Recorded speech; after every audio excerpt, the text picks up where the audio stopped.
Good afternoon. Today I'm going to talk to you about my presentation, The Perception of Feminism in Anna Barbauld's The Rights of Woman. Anna Barbauld's 1793 poem, The Rights of Woman, found a place among many respected pieces of political discourse in her era. Her reputation as a master of poetry and of political discourse lends added layers of complexity to the interpretation of this poem. And through analyzing rights of women within the context of Barbauld's interactions with her contemporaries, within the complex relationships depicted in her poetry, and within Barbauld's strong political beliefs, readers can better place rights of women within a context of first-wave feminism and appreciate the poem's place in modern feminist representation. Rights of Women was written in a progressive era for women. Educational and professional opportunities for women were on the rise, but serious political power was still pretty far away. Barbauld herself believed that advancement is achieved through intellectual gain. She was a strong proponent of educational reform for women, but she was disappointed by her culture's lack of support for women's education. She found that change just wasn't happening fast enough and had to reconcile her beliefs and her faith in intellectual discourse and rationality with the slow pace at which her society was moving. It's this mindset that I believe Rights of Women was written in. Barbauld speaks in the poem, within the last two lines, of a somewhat complex idea that separate rights are lost in mutual love. That's how she ends the poem. And I believe that this line is meant to be a kind of compromise between her beliefs and what she saw as reality in her day. So she saw that maybe the only avenue by which both sexes can find connection meaningful enough to respect each other as equals might be through mutual love, as she calls it. Still, this equality found through mutual love is lacking. It is not a society-wide respect. It happens on a case-by-case basis, spontaneously, and doesn't allow for the kind of individualism that I believe Barbauld was really desiring in her belief system. She had a strong inclination to social equality on many different levels, and I think this is best evidenced in her poem, The Caterpillar. In this poem, the narrator saves the life of a caterpillar because she's moved to compassion by this one little tiny being. And she attempts to, throughout the course of the poem, balance the rights of the privileged, as the narrator of the poem is, and the disadvantaged by exploring the nuances of the relationship between the speaker and this little caterpillar. The speaker has the power to decide the fate of this caterpillar. And the speaker, even though the speaker has just come from killing many of these caterpillars in her garden, she spares this one caterpillar. But she doesn't see that as some amazing philosophical statement. She says that it's a weakness. We should not be implementing compassion on a case-by-case basis. It should be universal. It should be complete. And saving this one caterpillar doesn't mean anything if you've gone and killed other caterpillars, or you've just come from killing a ton of caterpillars. I believe this concept comes up again in Rights of Woman. This mutual love is a case-by-case basis. It's a compromise. It's not Barbauld's ideal. It's not the complete and total compassion that she was hoping for. It's a solution to gendered inequality that can be applied not with it is applied with, as she writes in The Caterpillar, sympathy spontaneous. It is not represented on a culture-wide scale. And similar to the caterpillar, Barbault's poem, The Mouse's Petition, also makes a larger statement about conduct in her society. So Barbauld wrote The Mouse's Petition to her friend Joseph Priestley, who was a scientist. He did lots of experiments. He used mice in his experiments, and sadly many of these mice died.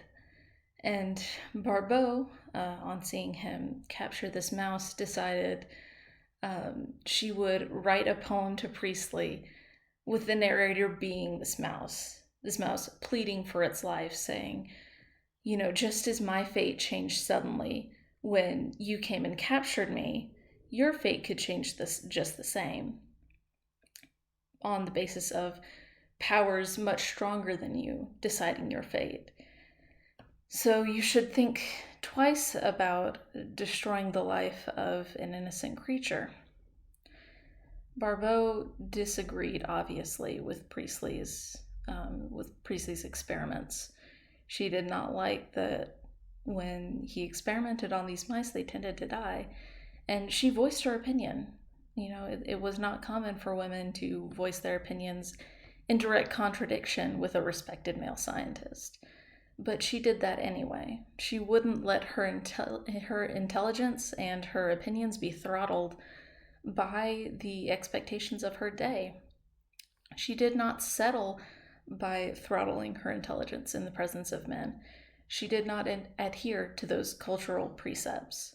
She voiced her opinions anyway. She found a way to express herself, and this hope for equal intellectual communication between sexes is just as evident in The Mouse's Petition as in Rights of Woman. Barbauld's nuanced depictions of relationships are standard to all of her poems, but her depiction of relationships, especially between women, is especially poignant in her 1797 poem, Washing Day.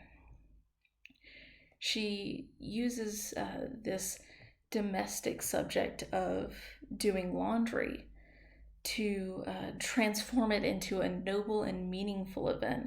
She invokes a domestic muse and roots her poem exclusively in traditionally feminine activities, and uses formal language and poetic devices to raise domestic activities to a higher plane of language and esteem within poetry.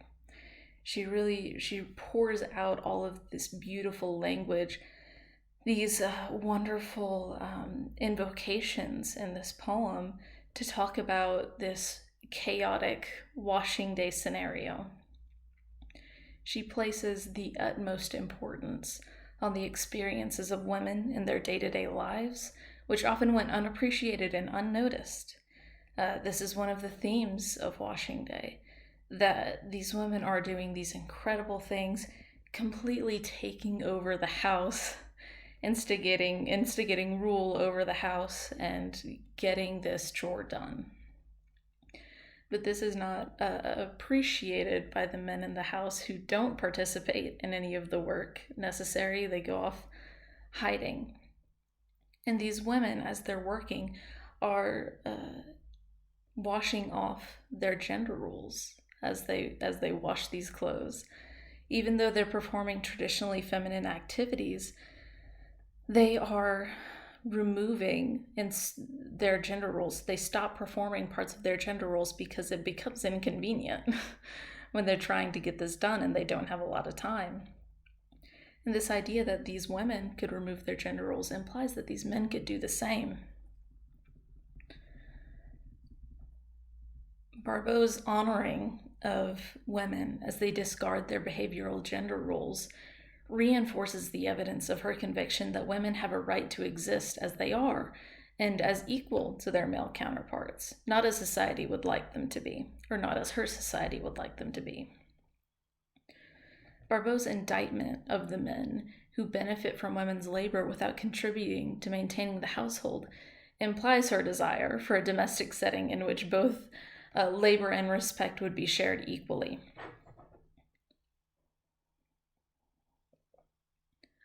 Barbauld really admired the lives of women. and her desire for a society that respected women as she did is evident.